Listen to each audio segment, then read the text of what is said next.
I have always had the deep understanding for myself that if anything was going to move forward in my life, that I was going to have to be responsible for making that happen.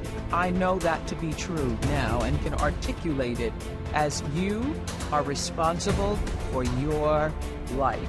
And if you're sitting around waiting on somebody to save you, to fix you, to even help you, you are wasting your time, because only you have the power to take responsibility to move your life forward. And the sooner you get that, the sooner your life gets into gear. This is what I know from doing 25 years and thousands of interviews on the Oprah Show. It does not matter where you come from. I have seen people come out of the desert, walk across the desert, being born in the most dire circumstances. Doesn't matter what your mama did, whether she did or had a PhD or no D.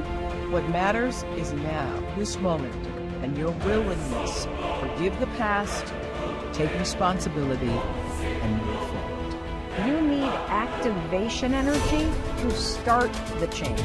That's the key to creating any kind of change. That's the ethical requirement of individual being in the proper sense, is to constantly know that you're not what you could be, to take responsibility for that, and to commit yourself, like body and soul, to the attainment of that ideal. If you think about the times when you're at peace with yourself with regards to how you're conducting yourself in the world, it's almost always conditions under which you've adopted responsibility. The most guilt I think that you can experience is the sure knowledge that you're not even taking care of yourself, so that you're leaving that responsibility to other people. There is no capability difference between you and someone you consider to be an ultimate role model of success.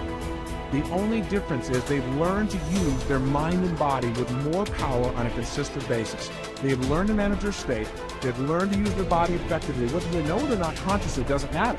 And they've learned to control their mental focus. Remember, whatever we concentrate our focus on consistently and strive to learn from it and make new distinctions about it, we will get great at it. I need you to evaluate yourself and ask yourself the question, when you hear the word notice it, when you have a trial or tribulation, how are you wired? You hold on to it and you recycle it. Do you realize that every day you thought you wasn't going to make it? Do you remember them days when you thought it was absolutely unbearable and you thought you wasn't going to endure that one? Do you know that your survival rate for every last one of them bad days was 100%? You survived every hater. You survived all the evictions. You survived the firings. You survived all the trouble you ever been in. Your survival rate is 100%. One of the things you gotta understand, my friend, is that you're supposed to fail. You're supposed to fail, because failure is the stepping stone to success. It's not just cliche. Failure is an experience that lends to wisdom that ultimately makes you a stronger version of yourself. Like, until I make my dreams become a reality, I'm not quitting. I don't care how much money I can invest. I'm going to continue to do this until I become successful. All right? I've got a rule called the show-up rule. All right? Somebody said you can pretend that you care, but you can't pretend that you're there. The only way you can be there is to show up. And what I'm asking you to do for me, you'll never be a failure if you show up every single day. Every single day when I come, I show up and I let failure know. Failure is not an option. So what, it takes 12 years to get a point. Failure is not an option. Failure is not an option. You can't even let it speak into your brain. It's not even a second. You have to know that this thing is going to work.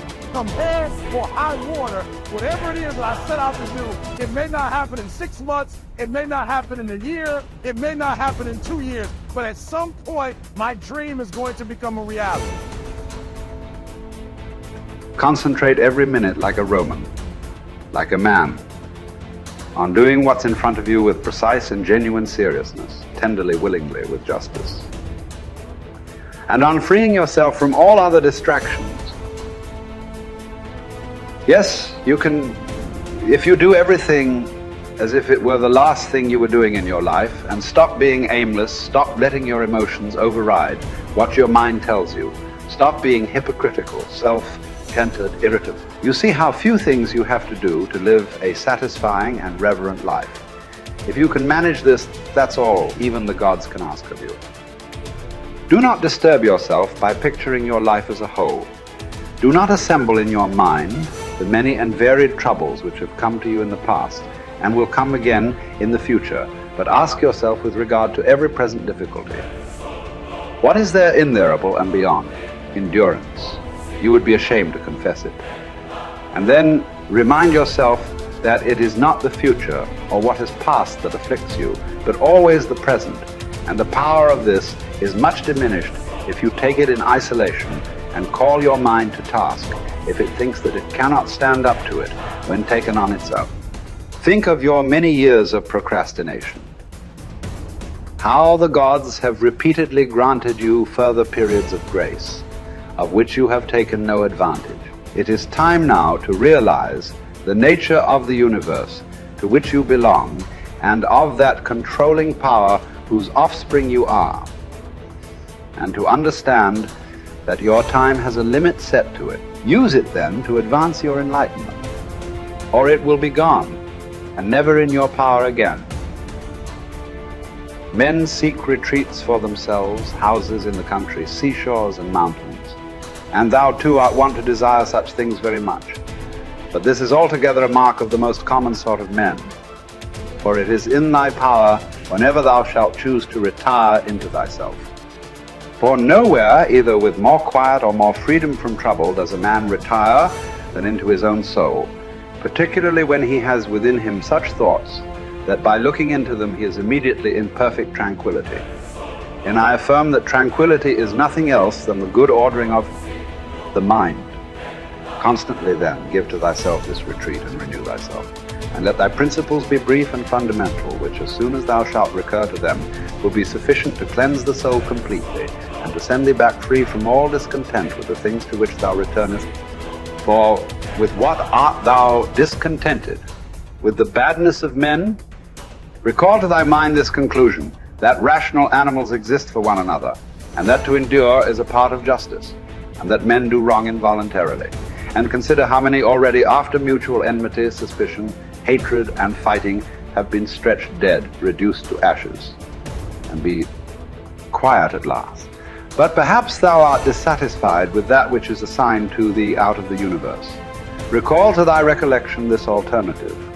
Either there is providence or atoms, fortuitous concurrence of things, or remember the arguments by which it has been proved that the world is a kind of political community, and be quiet at last. But perhaps corporeal things will still fasten upon thee.